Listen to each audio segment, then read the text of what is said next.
Most beginners will find a chord progression on the internet and they'll start to play and it sounds kind of like this.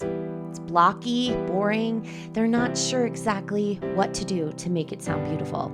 By the end of this video, I'm going to break it down so that you know exactly how to go from these blocky chords into something that sounds like this.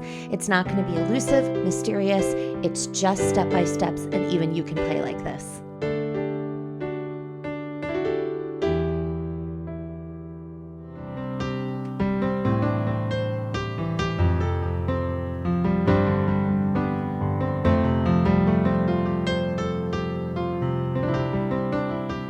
We're going to start out today by looking at our right hand, and we're going to just look at a group of chords first to begin. So the first chord that we're going to start with is an E minor. It's an E, G, and B, and we're looking at these in the stacked position, or the third on top of the fifth.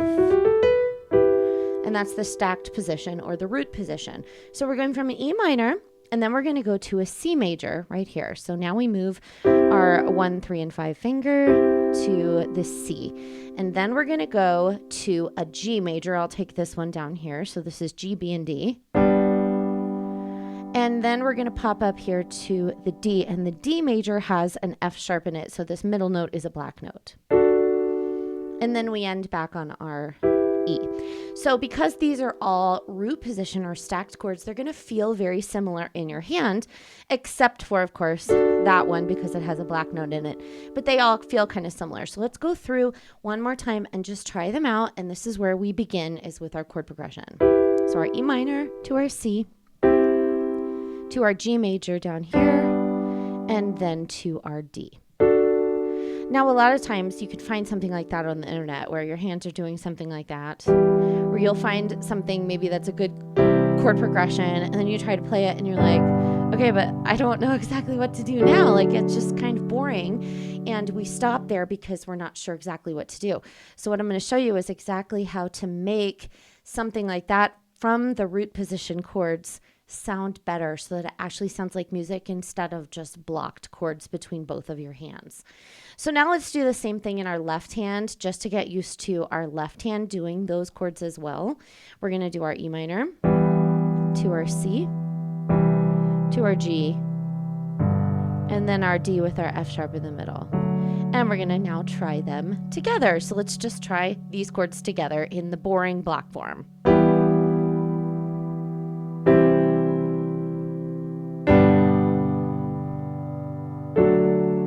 That's great. Once you understand how your hands are moving, you understand the basics of what our chord progression is today.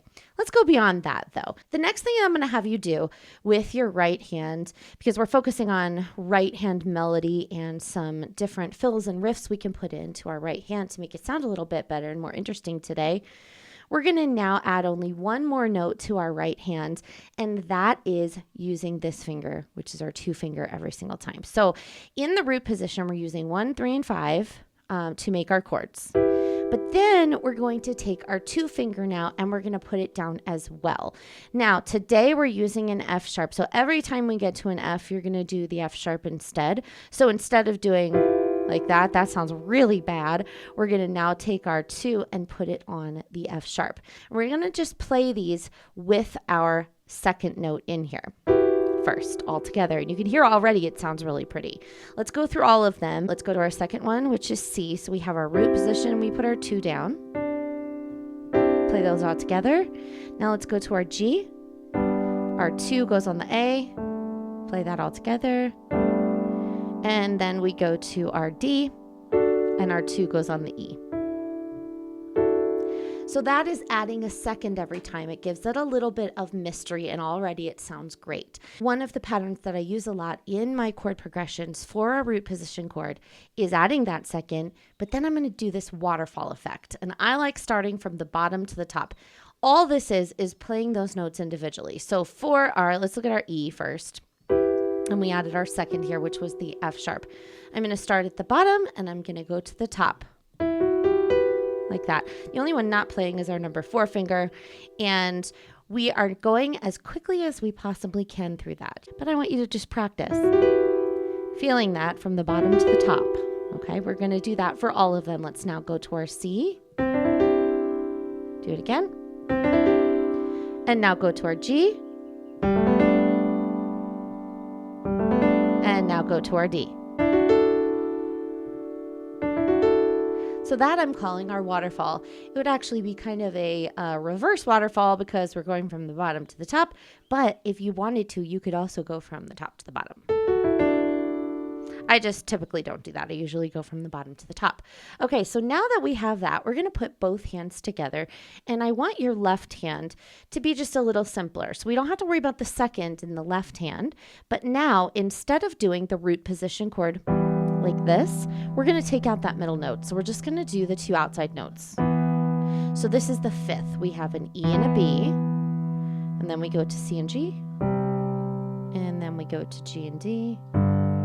And then to D and A. And you will notice that in the left hand now, I've gotten rid of the F sharp. So we don't even have to worry about any black notes in the left hand. That's a little bit less to worry about. Okay, so I'm going to do 2 waterfall chords for each one of these from the bottom to the top while I'm holding my left hand down for 4 beats. So this would be 1, 2, 3, 4, while your right hand is going 1, 2, 3, 4, and then we move. Okay, so let's try this whole thing. 1, 2, 3, 4 to the C. 1, 2, 3 to G. 1, 2, 3, 4 to the D. 1, 2, 3, 4, and then we can end on the E. So once you understand that, that's the basis of what we're doing today. Already, it sounds a lot more interesting than when we first started just with our block chords like this, not knowing exactly what to do. So that's an interesting way that you can automatically add some interest. If this has already made your playing sound better, just wait until this next part because this is really where the magic happens. Now, if you're learning something and enjoy playing the piano like this, make sure and do me a favor and hit the like button. This helps my videos be found by other people just exactly like you. Now, let's go back to the piano. I'll show you this next and final step. Okay, now the second step, it's going to change things just a little bit in your right hand, but it's going to make it sound like it was planned out a little bit more than just doing blocked chords. And what we're going to do is we're going to use inversions. So inversions scare people because they don't feel them as easily as if they feel the block chords like this. So what an inversion simply means is you're thinking of the individual notes of the chord. So for an E minor, we have E, G, and B, right? But if we took the E off the bottom, put it at the top, we still have E, G, and B. It's just a different order and it feels different in our hand. So that's the same chord, but sounds a little different and feels a little different in our hands. We can do the same thing. We can take the G off the bottom one more time, put that up at the top, and that's still E, G, and now B is on the bottom, but it sounds different than the first two. So those are inversions. So what I'm going to do now, and this is what I recommend for beginners a lot, when they're starting to use inversions, it's not something that they're necessarily used to doing yet, is to plan out the inversions that you're going to use before you use them. So right now I'm going to give you my pattern because it will help you to feel these different patterns. Okay, so we're going to start out with our E minor chord in the root position, just like you're used to. Don't worry about the second now. We're going to add that in a second. All right, so we have our E minor, and then we're going to go to our C major, right? So our C major is C, E, and G, but I don't want to pop down like that. So I'm going to start here, and we're thinking of a C, E, and G. And look, we already have an E and a G down. We just need a C. So instead of having my thumb come down here, I'm going to take this B up to here. So I only moved one note. I moved from here to here. And that's going from an E minor to a C major. All right, our next chord is G, B, and D. It is a G major chord, right? Remember this, G, B, and D? Okay, so we ended up here, and we're looking for a G, B, and D. We already have a G. There's our G. All right, and our B is right next door, so let's take that one, and we just need a D, so we're moving our thumb down to here. So I want you to practice going from the C inversion to the G, and do that a few times.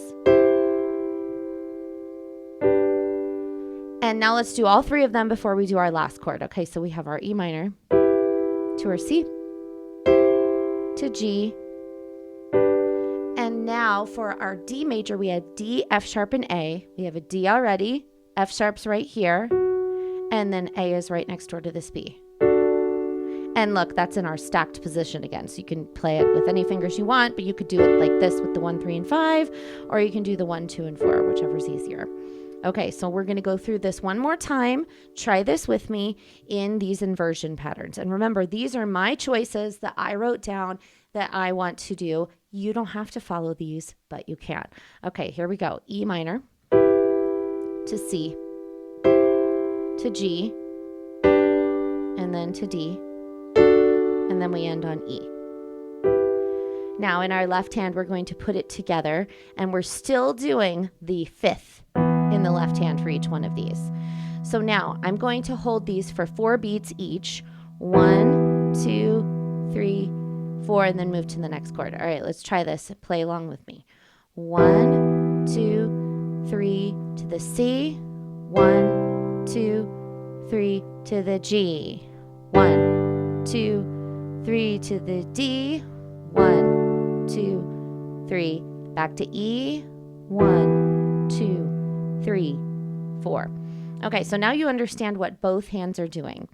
Now we're going to go ahead and add that second, but it changes things because now we have done inversions, and the second is not always necessarily in the same place, and it might not make sense with all of the chords. So let's now look at what our waterfall was for each one. Okay, so for the E minor, we already know what that is. That's exactly what we did before because that was root position. So we know that for that one, we can go there. But then we're going to go to our C. And our waterfall note for the C originally was this D. And here we are here. I don't really want to add that second here because it would be difficult. We could do it. We could go. Or we could go. But see, that's just a little bit awkward in my hand. So for the C, we're just going to leave the C normal. All right, so we do the waterfall for the E minor. And then go to the C. Now let's look at the G. The G in the root position was G, B, and D. And the waterfall note was the A. That's our second. Okay, so think of that. Now let's go back to where we were with our inversion. So this was our inversion. And we have our waterfall note right here in between the G and the B. So we're going to go ahead and add that. So that's our new waterfall note. And then for D, we're in our root position again. And so we can add our waterfall note of our 2. All right, so here it is all together. So here's our E minor to the C. And then our G with our new waterfall note. And then our D. All right, so let's try this with our left hand. 2, 3, 4, 1, 2, 3. 4, 1, 2, 3, 4, 1, 2, 3. Back to E minor. 2, 3, 4. Okay, so far we don't have very much rhythm going on, but we do have some different choices with that second or that waterfall note. The third thing that I'm going to suggest is actually not adding something, but getting rid of some notes. And here's what we do in our right hand. So for step number 3, let's look at the root position of our waterfall notes. Okay, for our E minor, our waterfall note or our second is this F sharp. Instead of playing 4 notes, we're going to only play 1 note, which is this second. So when you add it over here to our left hand, it's going to sound like it wants to go somewhere. That sounds like it wants to either go here or go up 1. So what that is a resolving. So this is kind of a dissonant sound. And then when you take it down to one of the notes of the chord, you have resolved it, and it resolves it to our ear. So listen to those different resolvings. Down to the 1, and this is up to the 3. Now for our C, we're not going to do that because we're here for our C, and we're going to keep it that way. But for the G, remember we had our D, G, and B, and then our second note here was the A. So we're going to go to the A. Let's hear what that sounds like. And we can either resolve down to the G or resolve up to the B. And then the same thing for the D. So the original chord was here, our second was here. So we're going to hit the E first, and we're going to resolve down to the D or resolve up to the F sharp. Or up. So when you are playing your chords together, you get those choices. Now the other thing that I'm going to do is to change up some rhythms. So it doesn't always have to be just 1, 2, 3, 4, or holding them all. 2, 3, 4. So I'm going to change up some rhythms. In my last video, somebody suggested that I count out to make sure that people who are struggling with rhythm can actually copy the things that I'm doing. So what I'm going to do is I'm actually going to put on a metronome at 75 beats per minute, just so that you can hear the straight beats as I'm playing, so that it will help you with rhythm if you're trying to do exactly what it is that I'm doing.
So let me know in the comments below how it's all going for you. This takes a little bit of coordination, but really it's not too hard, is it? And if you are really interested in playing in the key of E minor, I have a great playlist for you. Go ahead and click on it and check out this video next. I think you're going to love it.